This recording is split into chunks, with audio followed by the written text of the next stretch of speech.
So I'm prepping my workspace here. I'm using just plain water because I want to use this surface to knead some bread. So I'm just gonna, I know it's clean, I'm just wiping off any kind of residual chemicals that might be on here from the previous clean. I've preheated my oven just a little bit. I turned it off. I don't want it hot, I just want it to be a nice warm environment for the bread dough. But first, I have a little overripe potato and we're gonna try an experiment with this guy. So I'm gonna leave my sponge there. And I'm going to get something I can make a, I think we'll use this. This is a wine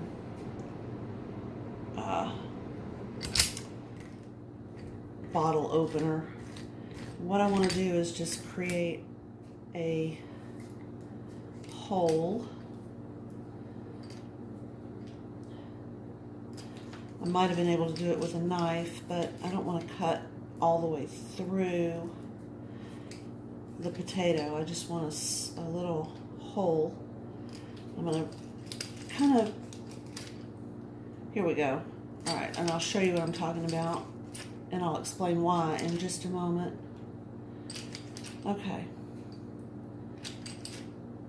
So I have 2 holes in this potato, and I chose this potato because he kind of sits flat like that.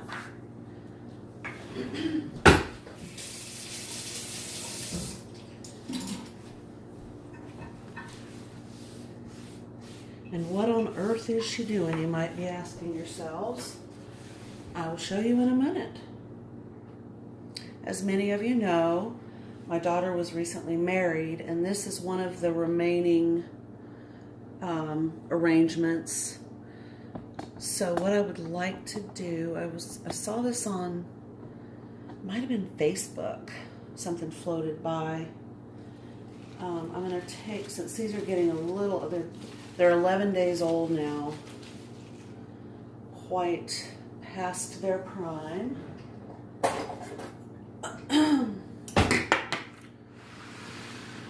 So I'm going to take one. I'm going to cut a good amount of the stem away. And I'm going to poke it into the potato. Now I have white roses out in my yard. I have tons and tons of rose plants, and I've got one J.F. Kennedy. I don't know what these are. But I don't have the purple lavender. So I'm gonna, the reason I'm saying that in those terms is sometimes apparently when you do this, you can get the rose to root any type of woody plant like a hydrangea or azalea, something along those lines, according to this shall we say, hack. Okay, so here we have 2 roses and a potato. And then you're supposed to secure them and put them in something. I think what I'll do is this is this ginormous cup that I use when I am painting on canvas. So I think what I'll do is just kind of put them in this cup and we'll let them live there.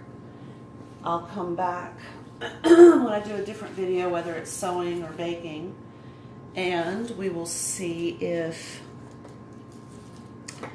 the roses have taken root, and we'll go on from there. Now I'm going to have to clean that with some soapy water.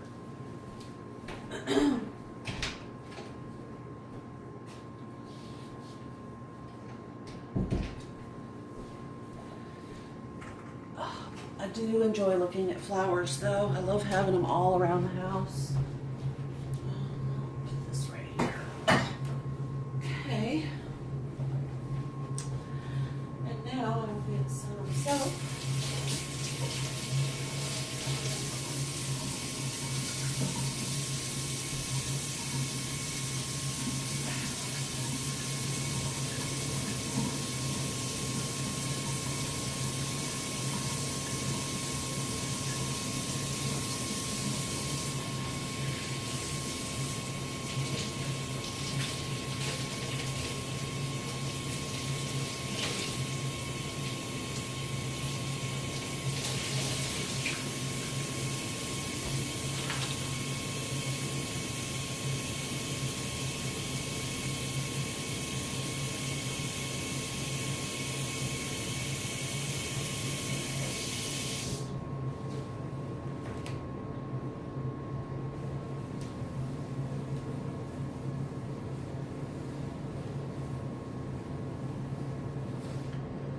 So today, our bread will be a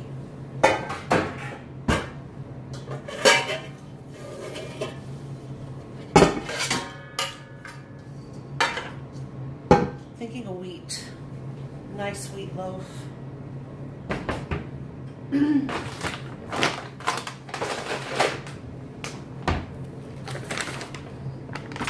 I just happen to have this Bronze Chief premium 100% whole wheat flour. I've enjoyed using it. I had never tried it before. It's non-sponsored. I'm just letting you know that's what I was using. And of course, the trusty giant bowl that I always use. I'll set that over there. And then of course I have my bread flour. I'm going to need to get a new bag of that.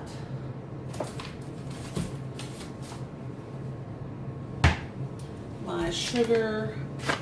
This time I'm going to add a little bit of flax seed to my bread. It's got great omega-3s in it.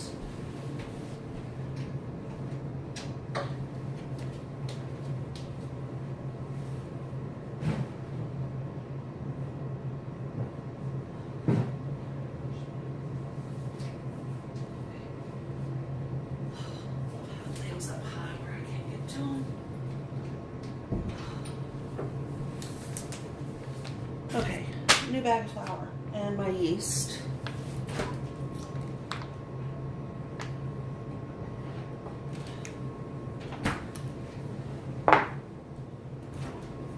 And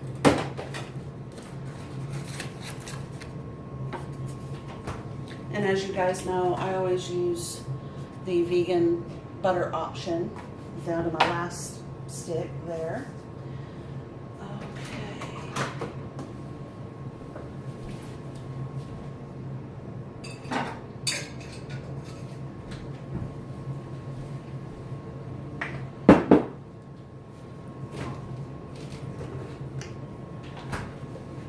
All right, now wheat flour really likes a lot of moisture, so in my case what I do is I use a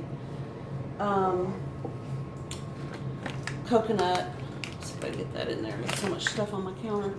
So I just use the original coconut silk brand.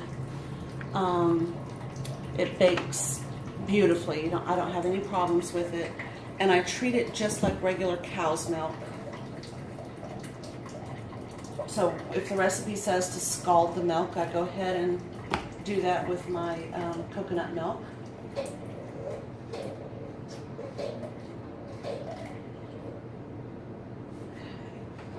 So I have a good amount of, it's just slightly over a cup of very, very, very hot water.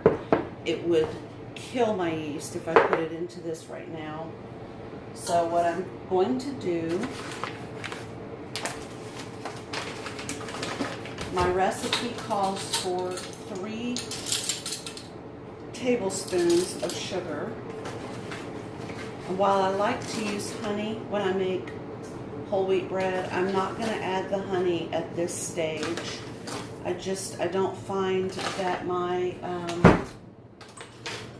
my yeast enjoys that very much.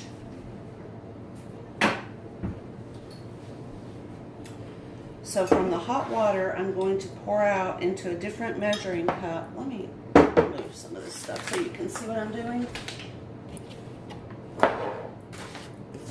Okay.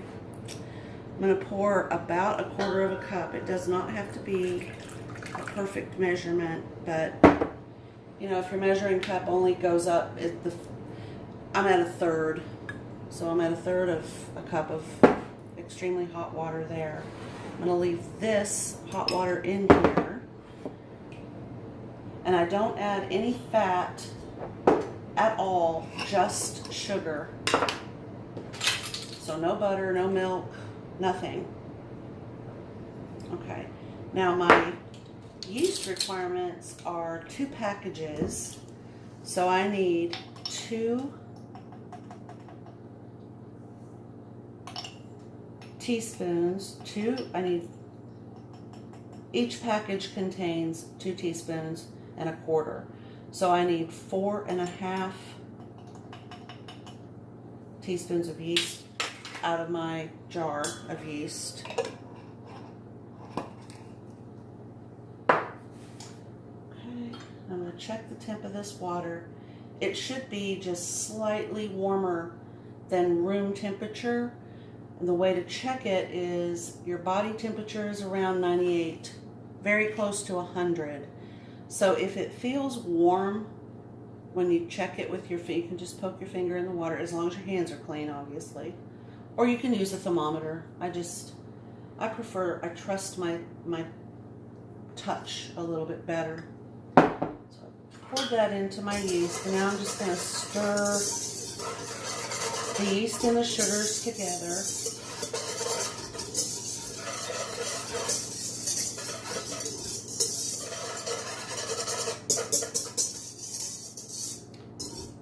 And I use a wire whisk for this. Okay. Now, I've managed to stir it together. I'm going to let it sit, but I want a little bit more water. So I'm going to do another 1/3 of a cup, 1/4 of a cup, something in that range. Check the temperature, make sure it's not too hot. And you can kind of roll it around in your measuring cup to cool it off.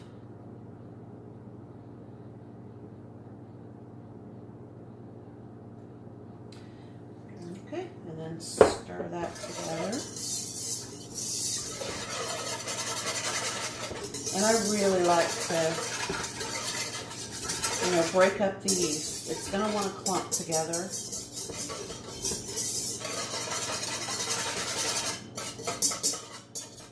Okay. And then I have this little bowl cover that I made. You can just use a towel if that's what you have. Cover it up. I don't want it to really have a whole lot of draftiness going on. So I'm going to stick that over there and put some of my ingredients away so that they're not in my way.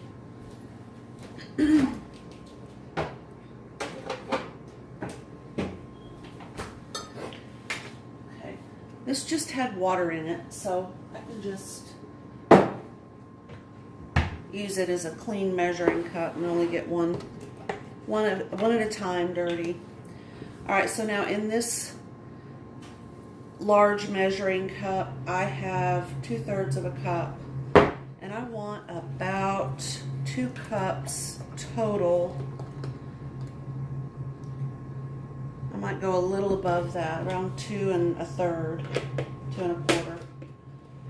If you want to be dead on with your measurements, just 2 is fine. And then I'm going to microwave this in my microwave for 2.5 minutes. I want the milk scalded. You can do this on the stove top.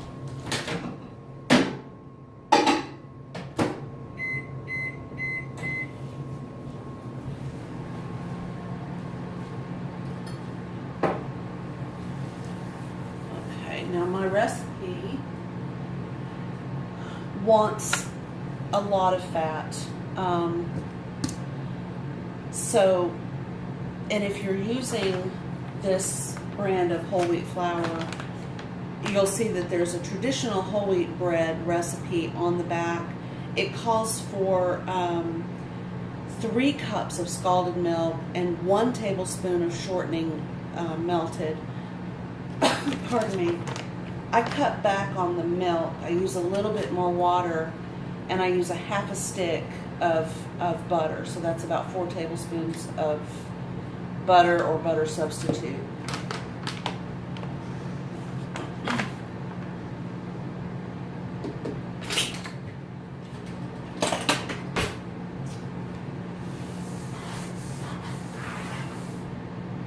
And today I'm going to be adding a little bit of this flaxseed.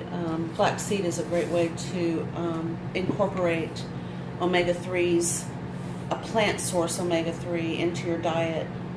I recommend that you check it out. Google is your friend. It will give you all sorts of information about the benefits of flaxseed. If you have, just any questions about it, if you would like to incorporate it into your baking, it's a wonderful thing. You can actually use it as an egg replacer in baking, or other applications that require eggs in the process of cooking something. And then, of course, our traditional high-protein bread flour. I do use a little bit of salt, which we need to deal with shortly after this step right here. So while that milk is scalding, I'm going to take a peek at my yeast and see if it's blooming.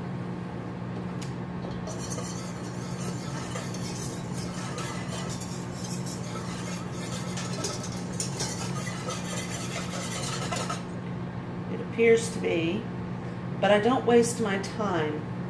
So if I don't get a lot of action in this bowl with this yeast and this sugar mixture, I dump it out and start over again. That's just the way I roll.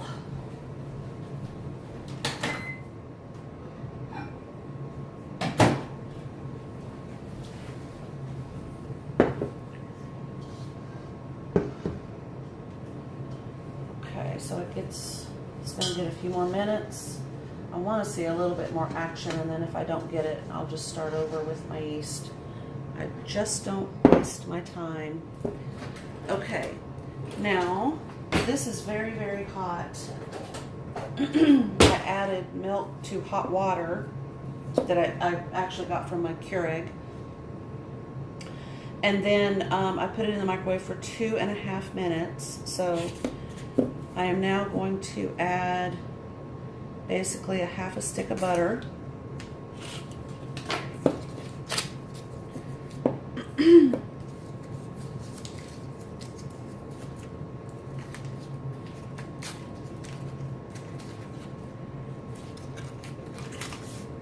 And I just kind of cut it into little pieces and let it melt into this hot mixture here that I have.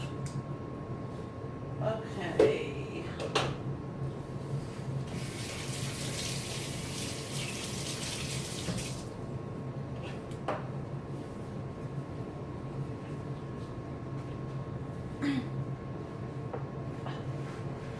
Wow. All right. And that needs to sit now into this measuring cup that has my coconut milk and my butter, my vegan butter.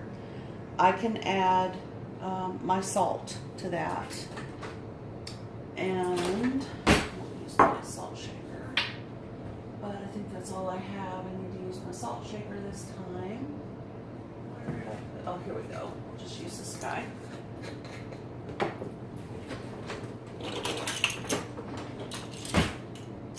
And I'm going to use just 1 teaspoon of salt. Oops. Missed the bowl there.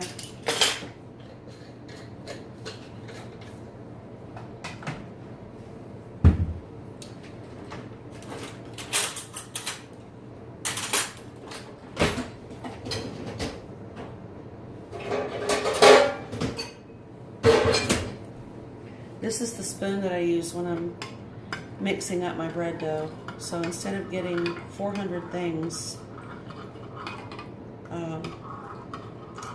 dirty that need to be washed, I'm just going to use this spoon and stir up the milk, the butter, and the salt. And if you wanted to add some honey to your whole wheat bread, you could pour your honey into this mixture right here, and it would keep the consistency of the honey at a level that you can actually pour it into your bread dough. Okay, now while this cools off, I'm going to check my yeast again and see if we've bloomed up at all. Yes, I don't know if you can see this.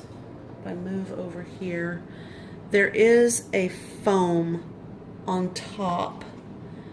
And if I stir it, you'll be able to see that. You can kind of see that that's, and that means that the yeast is actually basically eating. It's very happy. There's a lot of activity going on here. And we're at that stage where we can start adding other ingredients. So the way I do this, knowing that, apologize for the seasickness there. There we go. Okay. I have a little bit of yeast on my wire whisk. Don't want to kill it. It could still activate and be useful in this recipe. So what I want to do is cool this to a temperature that my yeast can tolerate. And so what I do is I test it. Yeah, it's just raging hot. I'm going to add some of my whole wheat flour. My whole wheat flour can handle the heat. My yeast cannot. So I just have a little measuring cup. I'm using it as a scoop. And I'm basically just going to add what I consider to be about a half a cup, maybe a little more than that, to this mixture. It will help to soften up the whole wheat with that high temperature. And the wheat itself will absorb some of the heat and cool down the milk. And I just stir it and stir it.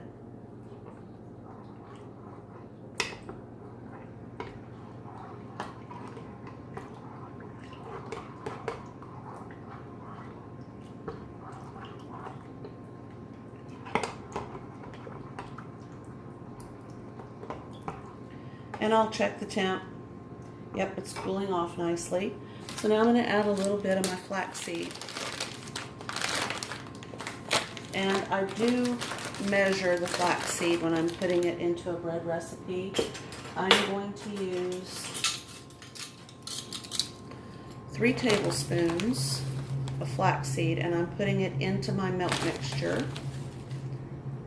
And they're actually heaping tablespoons, by the way. I'm not, leveling them off.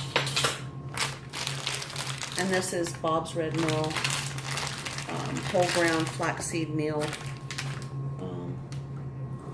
I think that you can probably purchase that at any grocery store.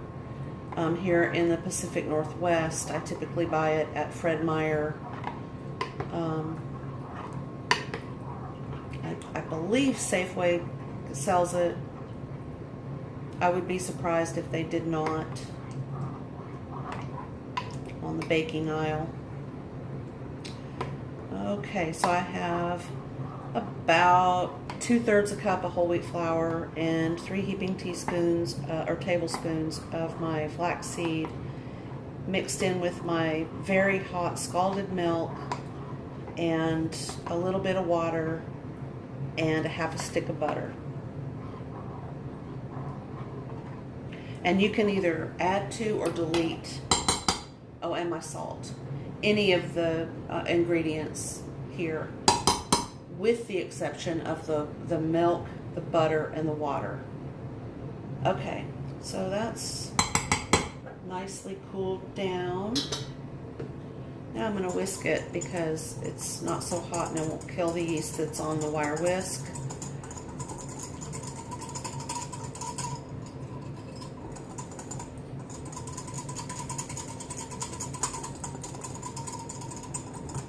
And if you're busy, let's say you wanted to start this process early in the morning and you've got to get your kids ready for school. If you can get this done to this level, then you can leave them. You can separate and leave this for a good 15-20 minutes. And once all of your other chores are done, then you can come back and incorporate these two. Okay, I'm going to stir up my frothy yeast a little bit more. And then double check the temp. Yeah. Okay, and it can be, you know, just lukewarm. If it's too hot, you're definitely going to harm the yeast. I'm just stirring, keeping it moving, kind of pouring it from a great height so it's cooling as it goes in.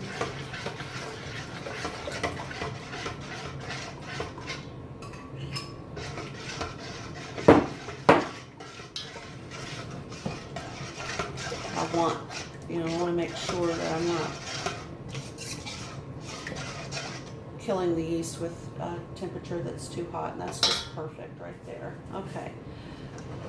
So at this phase, I think I'm going to add another about a third of a cup of the whole wheat flour. But there are two ways that you can do that. You can either add it to your liquid mixture, or you can use this flour when you're kneading your dough. And that's a great way to incorporate that whole wheat flour into your dough. It really works it in really well. Okay, I need to get a measuring cup.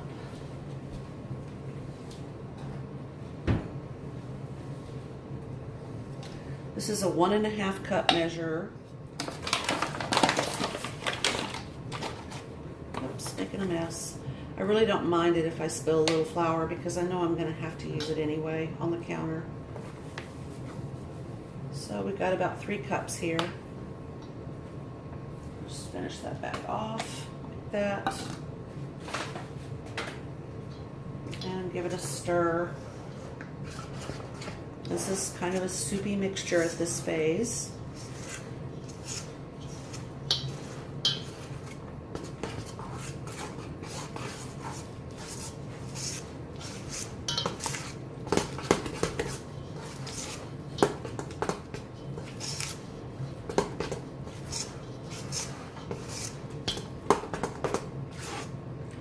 So as you can see, it's kind of almost like a muffin mixture here.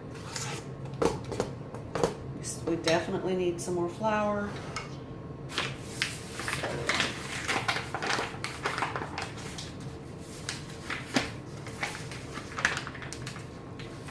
And if you know me, you know I make bread every other day. So I don't bother putting my flour in an airtight container because I go through it so fast. If I did not, then I would either put the whole bag in a Ziploc bag or,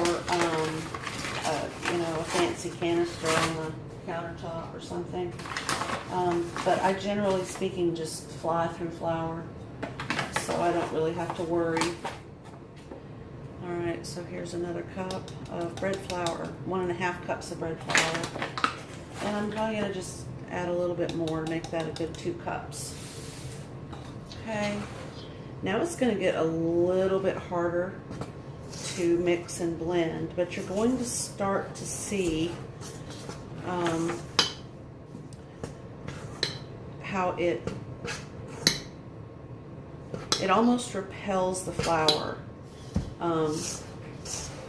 This is in the early phase, so you're going to need to really get that flour worked in to the dough, the existing dough.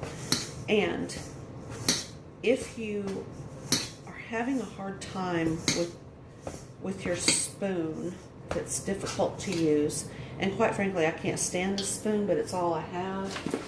I seem to have misplaced all my wooden spoons. Then just use your fingers to do this. And then if you do have a spoon and it's just caked with the dough and you're like, oh, how am I going to get that off? You know you're going to be adding flour, so just flour up your spoon, and then your fingers won't stick as you work it off of your spoon. Okay?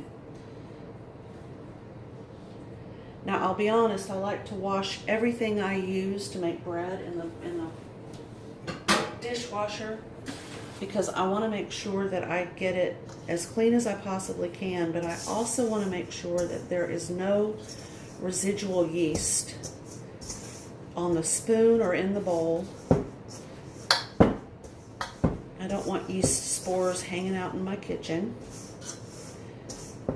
Okay, so I'm kind of using my hand to stir into the dough a little bit of this flour that's still kind of hanging out in the bottom of the bowl.